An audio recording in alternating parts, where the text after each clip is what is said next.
প্রতি বছরের মতো এবছরও জামাই সকাল সকাল বাজারে চলে যায়, আর বাজারে গিয়ে লোটে ইলিশ আর কাঁকড়া নিয়ে নেয়। কিছু ফলও নিয়েছিল, সেগুলোর ক্লিপস নেওয়া হয়নি। তো তারপর আমরা রেডি হয়ে বাপের বাড়ি চলে যাই। চলে গিয়ে আমার মেয়ে আর আমি একটু কায়দা করছিলাম। তো এই মায়ের আশীর্বাদ পর্ব শুরু হলো। যা যা রিচুয়ালস আর কি আমাদের মধ্যে আছে সেগুলো মা কমপ্লিট করে দিচ্ছিল। এলেনা ওর বাবা তারপরে আমাকে আশীর্বাদ করছিল। অনেকেই ভাবে যে সব কিছুতে এত ভিডিও কেন?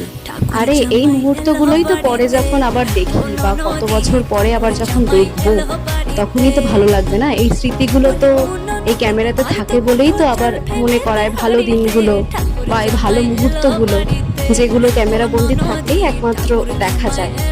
তো যা যা রিচুয়ালস সব হয়ে এবার লাঞ্চের পালা। তো মাকে বলেইছিলাম এবছর বেশি কিছু করবে না, ওই মাছ মাটন যা হয় নর্মালি আর কি। তো সেসবই, আর ভাজা, 7 রকম ভাজা, ডাল, সালাড, চাটনি, পাঁপড়, মিষ্টি, ব্যাস। এছাড়া আর এই গরমে ভালো লাগছিল না। তো দিদার সাথে আমার হাজবেন্ড বসে কিছু আলোচনা করছিল, যা হয় নাচ জামাইয়ের সাথে আলোচনা। সেসব হওয়ার পরে দুজনে মিলে একসাথে খাওয়া দাওয়া করছে। তো এভাবেই জামাই ষষ্ঠীর দিনটা কেটে গেল খুব সুন্দরভাবে।